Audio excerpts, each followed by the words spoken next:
Hi friends, so you may have heard about the new strain of swine flu that is ravaging the pig populations in industrialized farms.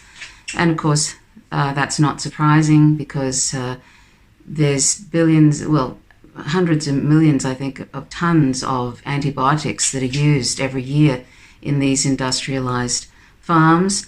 Or some people like to call them factory farms. I don't really, because free range, in quotes, is also industrialized.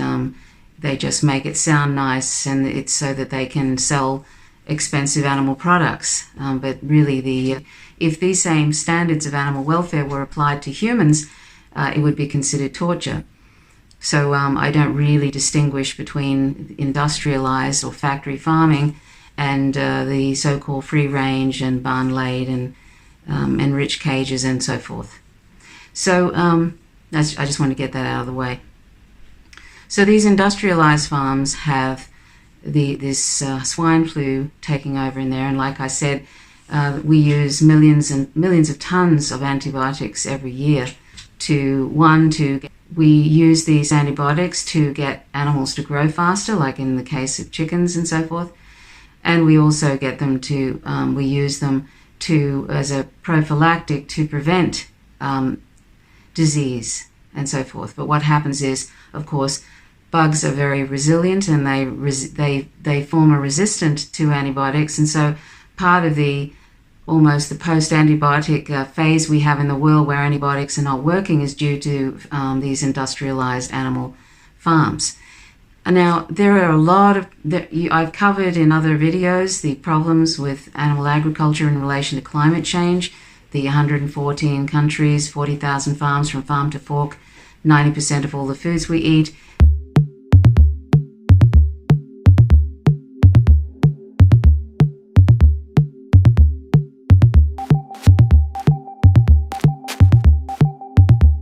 To be vegan is to be the single greatest effort one can do to address climate change. That's what this largest study to date said about animal agriculture in relation to the climate crisis. I shouldn't call it climate change because it's an emergency, really. So I'm throwing that in there because that's something we need to keep in our mind. And now we have these sort of pigs are very close to humans in a way, and so it's easy sometimes for infections and disease to jump over into humans. So, and the fact that we are actually creating these superbugs in these industrialized farms, which, is a threat to us as well. And we don't really they're developing other means of addressing infections, but right now we still rely on antibiotics. And a lot of hospitals have noticed that there are strains that get into the hospitals, and they're actually from these farms. So when we're not vegan, we're actually participating in not only the great violence, and that's the most important thing that I'd like to stress, the great violence against non-human animals whose only crime, in quotes, is that they're another species. And it's totally unnecessary since we don't need animal products to survive, and we can easily meet all our nutrition requirements from plants and other non-animal sources. So the only reason all of this is going on is because we think they taste good, and that's not justifiable at all. And then, of course, we have what I mentioned about the climate emergency, and that animal agriculture is a major driver of the climate emergency, and that if we were vegan, we would address that in a significant way. And people can downplay that all they want and deny the science, but it doesn't make, just because we think it's inconvenient to our life to be vegan, and it's not, by the way, it's very simple to be vegan, but just because some of us don't want to acknowledge that science doesn't mean that that it's not real. So we can continue on ignoring that science if we to our own chagrin, basically, to our own to our own imminent extinction, the extinction of most of the planet. So anyway, back to this swine flu. It's really tragic that there are, just talking about the pigs themselves who are sentient, that's an awful thing to be trapped in these farms and to be dying of this flu. And of course, the way that they're going to kill, there's 200 million pigs that they said that they're going to cull, in quotes, to try and contain this ravaging swine flu. And the way that they'll probably kill these 200 million sentient animals because they have to be economically efficient, right? So they'll do that in the cheapest way they can.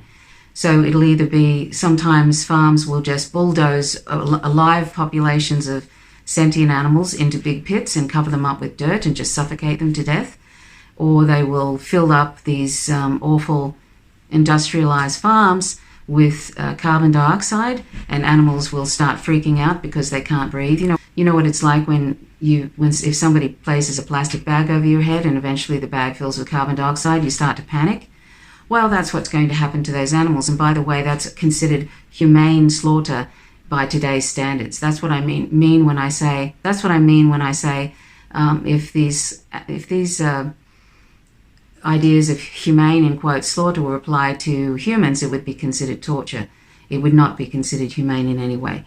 So, and that's how they actually kill pigs in Australia, filling these chambers with carbon dioxide, and that's one way. And these animals panic and they're screaming and they're beside themselves, and then eventually it takes minutes to die.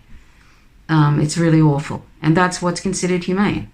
So we need to think about that when we are told things like, oh, don't worry, they're killed humanely. They only have one bad day. That's what people like to say. They only have one bad day, and the rest of the time it's fine. No, it's not.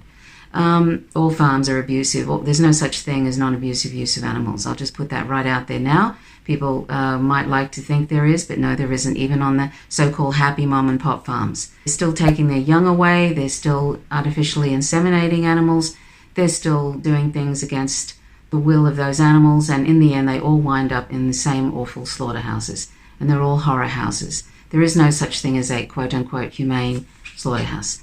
So anyway, so these 200 million animals, and by the way, every day 200 million animals are tortured and killed on the planet, and that's a conservative estimate, and that does not include the hundreds of millions of aquatic animals that are killed every single day. 2 trillion to 3 trillion animals, land and aquatic, are killed every single year. For, as I said, trivial reasons and mostly palate pleasure. And by the way, a plant-based diet is completely delicious. A balanced plant-based diet is completely nutritious. Check out nutritionfacts.org. That's a science-based site that looks into all the nutrition journals, the medical journals, the health journal, the science journals about nutrition, and then collates it together and puts out information in easy digestible videos. Check that out, and you'll find out how important it is to be on a plant-based diet, how our body requires vegetable material and plant material. It requires plant material to be able to be healthy, and these animal products are really just, and the amounts we eat them in particular, they're just killing us. 800,000, I think, alone in the United States, people die every year of diseases that are related to animal products. So anyway, I'm covering a bit here, but I just want to point out that these 200 million animals that are going to be, these 200 million pigs that are going to be killed in the most horrific ways, which is in some ways, and most of the time, is no different than how we kill them every single day in slaughterhouses. This is a terrible thing, and this would not be happening. This swine flu would not be happening. This killing of these 200 pigs in all sorts of ways, dumping them in pits and putting dirt over the top of these sentient animals and all that kind of thing. This would not be happening if we were vegan. And these animals aren't any different from the animals whom we say we love and consider family members, like cats and dogs. You see it all the time. I see it on Instagram all the time, all these people on these cat accounts and on these dog accounts, and they would do anything. If any of those animals ever become sick, people are beside themselves because they've developed this kind of, even though it's just an online relationship, they've developed a relationship with these animals because we recognize their sentience. We recognize that they have likes and dislikes, and we grow to love them through even just in this virtual world. The thing is that all these animals, all these individual pigs, every single one of those 200 million pigs that is going to be killed in awful ways. And by the way, before I go on to that thought, pigs are also boiled alive in the United States because of the fast-paced moving slaughterhouse lines. So 1 million or so pigs every year are boiled alive. So just remember that. So all these animals, all these individual pigs who are being dumped in big pits and being suffocated in these large warehouses that are just filthy and disgusting, and it's disease-ridden, and animals are sick and dying. They are all individuals that are no different in sentience and have their own personalities, their own likes and dislikes, just like the animals whom we consider family members. The dog whom we love that is maybe sitting beside us while we're watching this video, the cat whom we love is sitting in our lap. All these animals, there's no difference in sentience, there's no difference in the way they love life, just like we do, and do not want to die. And can you imagine if your dog was one of those pigs that was dumped into a trench and dirt tipped on top of it? And that's if we knew every single one of those 200 million pigs that are going to be killed soon, or being killed right now as we speak, in the most appalling ways. Imagine if every single one of them was just like your dog. But guess what? They are just like your dog. The only difference is that we don't have a personal relationship with them. We haven't had the ability to develop a personal relationship with them, so we don't realize that they are no different from the dog or the cat whom we love and whom we consider our family member. And when something happens to them or when they die, we are absolutely devastated. Sometimes even more devastated than when a human dies. That's how the sort of level of closeness that we develop with this other species. And if they weren't sentient, if they didn't have these different personalities, and if they didn't have likes and dislikes, if they weren't sentient, we would not be able to develop a relationship with them. So, and just because they are, it doesn't matter if they're not like us. Like, there are a lot of aquatic animals who we cannot recognize their emotions. We don't know what's going on, but they have an inner world. It doesn't matter if if they're not like us, if we don't recognize the emotions or whatever, or lack of emotion on their face or whatever it is.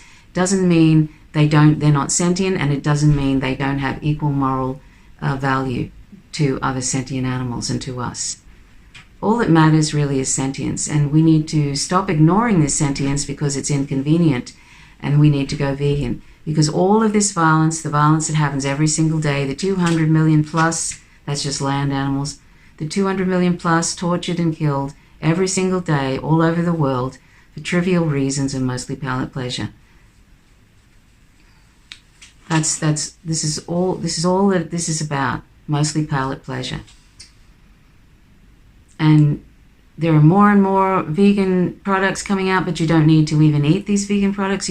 I rarely eat anything that is bought from a shop, as in pre-made. I make my own from scratch. It's a delight to do so.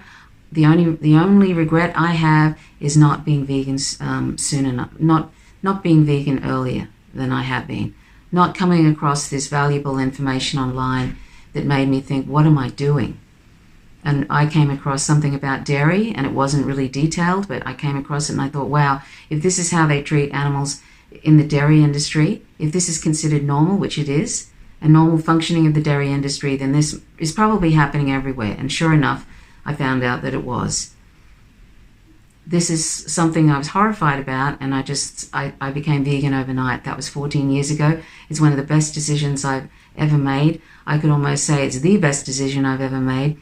And I'm so glad that I'm not going to go to my grave not being vegan. Sometimes when I see people, I hear about people dying, and they were animal lovers, they were always going on about how much they loved animals and how much they wanted to help them. And I thought, if only they'd come across a real clear vegan message, that the picking and choosing what species that we decide that we're going to care about it's morally compartmentalizing.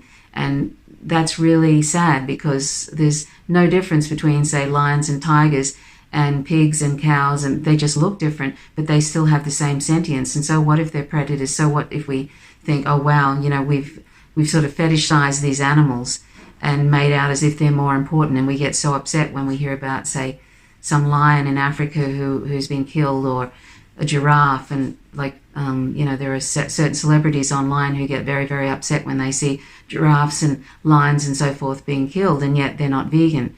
They're not connecting the dots. It's great that people care about animals, and most of us do. Most of us think that animals morally matter. We see it all the time. We see it, like I say, on Instagram. You see people cat accounts that have 125,000 people or 2 million people on a cat account. And people are beside themselves if that cat gets sick. And they get so sad. You see it all the time. And I think to myself, wow, if only those people could just connect the dots and put one and one together. If only they would hear a clear vegan message and think to themselves, wow, this animal isn't no different to these animals on my plates or the ones I wear on my back, the ones that are used in experiments, and there could easily be alternatives to these experiments. The only reason they don't do that is because they don't have a reason to do that. We consider animals property, and so they can use any species they like. Any species. That it includes cats, dogs, and all the animals we fetishize. It's primates. They can use any animal they like, and there are alternatives being produced to alternatives to these animal experiments, but we don't need to be exploiting and torturing and killing these animals in experiments. There are so many reasons not to use animals. The most important reason is because they're sentient, just like us. They're fellow earthlings.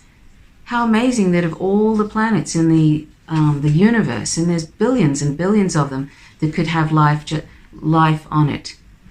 But of all the planets, we happen to be sharing the planet with these other sentient beings of different species. But look what we're doing to them. The climate crisis is actually driving them to extinction. 200 species a day are going extinct. And eventually, it's looking very much like, and I think we are definitely going to go extinct as a species, our species. You only have to see the inaction. We couldn't organize ourselves out of a paper bag, and we have inverted totalitarianism in a lot of countries, which means corporations call the shots to government and give the impression of democracy and all of that. But, it looks like we're definitely going extinct, and possibly by, 2050, 2060. It's not going to be at the end of the century, and it's not going to be our children's children or anything like that. It's going to be us. We're going to run out of food eventually.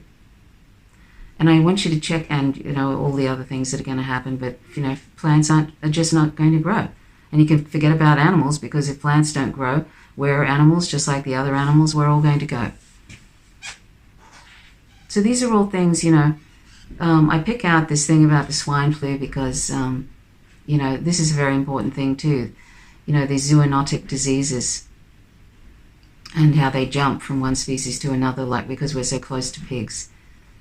All of that, there's just one more threat. We have the nuclear Armageddon threat because, the US empire is always looking for a war, and they're trying to pick a war with China and Russia has superior weapons, nuclear weapons, and the US seems to be itching to use their new nuclear weapons. So we have that. We have this climate emergency, which is not being addressed in any significant way, and probably won't be, because we have the weak people in government who are owned by corporations pretty much, and they value the short-term goals in their careers that over our own, whether we survive or not. Then we have all the water shortages that are happening, and animal agriculture, all the things that the climate crisis bring. We're all contributing to it significantly if we're not vegan. Anyway, I'm going to wrap it up here, but just think about it when you sit down to breakfast and you think, oh, look, I have bacon and eggs, how nice. Just think about all the suffering that is involved in that. And even if you think it's from some happy farm and they say, oh, look, that animal got to walk around on the grass and they were free range, in quotes. Don't you think that's sad? Don't we think that's sad that animal, even if you think, well, they had a happy life and now they're dead and I'm going to eat them. Just think that they were having a lovely life. They were well, I don't know how lovely their life was, because they still are subjected to their children being taken away and all of that. There's all sorts of awful things that happen on these so-called happy farms. But they had a better life, say, in quotes, better life than, say, these animals in industrialized farms, right? But just remember that, does it make it any better to take a life off an animal that maybe was having a slightly better life. Does it make it any better? Not really. They're still sentient and they still loved life just like we do and did not want to die. And don't get me started about the so-called free-range eggs. I'll put a link to What's Wrong with Vegetarianism. Please read it. It's absolutely devastating to read. So don't be fooled with all these, humane labels and so forth. I invite you to check out my vegan resource, howtogovegan.org. I spent a while putting together that from various resources that I think were morally consistent. And it's a podcast, a comprehensive vegan podcast. And it covers a lot of issues, the ethical reasons, and that's probably a good way to stay vegan, is to internalize the ethical reasons why we should be vegan. And because veganism is an ethical position, for all the different sites that sort of go on about health and environment and they don't mention the ethics, that's unfortunate because it was always meant to be an ethical position. Just look up Donald Watson. In 1944 he coined the word vegan, and he did so because he realized vegetarianism wasn't enough and it was an ethical position. So all these sites that say that they're vegan and they're not talking about the animal ethics, that's misrepresenting veganism, because it's always been about ethics, about why we shouldn't be using them, because they're sentient, they're not property, they're not things, they morally matter. So anyway, check out howtogovegan.org, and if you have any questions, please leave them in the comments section. I always welcome your comments. If you like the content here, please subscribe and hit the notifications bell. My name's Tricia Roberts. You're watching Faint Signals from Vega. Till next time, bye for now.